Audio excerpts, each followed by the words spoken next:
Cary Grant for his final cruise. Cary Grant? Oh, yeah, I hung out with Cary. I knew him before, but Cary Grant, yes, and everybody wanted a picture with him, right? So John Young was the captain. He was our most famous captain. Yes. And he was very British, and his life was in the event of a drama. A drama. Would you kindly collect your life jacket, that ugly, cumbersome gadget hanging somewhere in your room that goes with absolutely nothing? We ask that you carry this bulky affair due to the fact that oppressive people running with life jackets on, getting caught in doorways, have a tendency to conduce unnecessary flap. And people be laying on the floor listening to this guy. It was like Richard Burton was on the thing, and, you know. Then he would go, and if you see someone fall overboard, my God, throw them something that floats. And yell a man overboard, whether it be a man or a woman or a member of that new breed of person. After all, we the British consider survival more important than dignity. And this is how we used to talk. And people be cracking up. And he says, in the event of a real drama, ladies and gentlemen, real saga, you see, it's women and children first, which is the reason for the wig at night guy on my door. He was great. And Cary Grant got up and talked to all the people because everybody wanted a picture with him. And he got up in the main showroom and he says, ladies and gentlemen, I know you all want a picture and an autograph.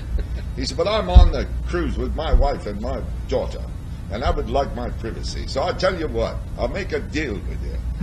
This Thursday, I'll come in here and dedicate the whole day to pictures and autographs.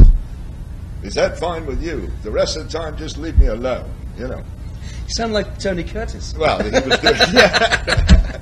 Anyway, we were going to the elevator. We left the room, and everybody applauded. We were going to the elevator, and I was with John Young, Barbara, his wife, and his daughter, and Cary Grant. And just as the door was about to close, this big arm came right in the middle of the elevator door and stopped the elevator door and said, Cary Grant, could I get a picture with you? And he leans over to the button, and he goes, Madam, buzz off. And he hit the button. She didn't get the word. Oh, no. Yeah. But it was lovely in those days. So those days are a lot of fun. And I was saying, what is the difference between those days then and the cruising now?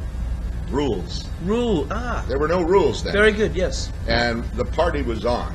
Yeah. In those days, I could do 6 weeks on board a ship without the liver coming out your ear. You know?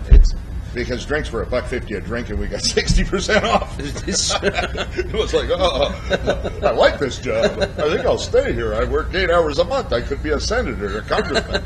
What's going on? So in those days, it was so much fun, and then now everything is changed, you know, because people rules and regulations have grown up, rules, regulations, laws. Well, the world has changed. The world has changed as well. The world has changed. We've got so conscious of lawyers. There's millions of them for everything. And now you can't even have a picture of the ship on your CD. So my CD is blank. Blank. There's nothing on it. It won't hurt anybody. You can play it safely. I was looking at that movie, Julie and Julia. Have you seen it with Meryl Streep? Yeah. Julia and Julia, and there was a moment Julia Child. That's right. Well, she was cooking. She was going to the class with the French professor who was teaching her, and one of the carrots fell on the floor, and he just picked it up and went, right. Now we go back to the chopping, and he picked it up and used it. Exactly. But you couldn't do that now. No, I remember the first time I ever saw Julia Child. I was sitting there watching it on television, and she goes, well, to make this soup, the first thing you do is take a leak. A leak?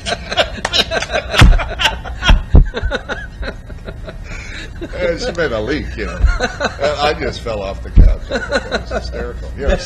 Don't take much to get me. It's funny, isn't it? Yeah, it's funny. yeah. So where is home? And is home? North Carolina. North Carolina. It is North Carolina. Yeah. Well, I got a 150-acre horse farm. Okay. In the Blue Ridge Mountains. Oh, great. And you got to fly over me to see me. Now, there's 400. It's a bit like Devil's Island. Basically, there's 400 people in my community. Marshall, North Carolina. There's like 400 people in the community. There used to be 10 times that in my building in Los Angeles. I mean, you couldn't go to the bathroom without somebody, quiet in there. You know? And so now you can go to the bathroom anywhere. That's why you moved. That's why I moved. That's why you moved. Just for a place to go. A quiet place to go. Anyway. So that's cool. And do you breed horses? Do you breed certain horses? Or? No. Is breeding, is that bad? It is not. Breeding is a good word. Breeding is a good word. Okay. No, I don't breed horses. My wife she collects animals. Okay. My first wife collected men. This is different. She collects animals more expensive than the men. And she collects animals. She's got 25 pets at any time. Because she runs this, she saves animals. She starts all these things where they save all these animals from the dogs and cats and horses. Okay. And the ones that no one wants wind up on my farm. Did you feel it? Did you feel that earthquake? It was the earth moved for me. Leave it there. We'll have a luau. So this is it. I think we've got to keep it in. We've got to keep it in. We've got to keep it in. People got to know that we go through a lot. We get up early in the morning. What time is it anyway? What do you got, a paper route? Ooh, I got my glasses on now.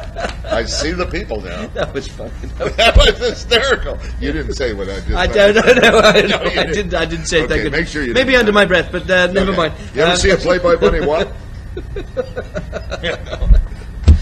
Will you come back? Will you come back the next? Because you're.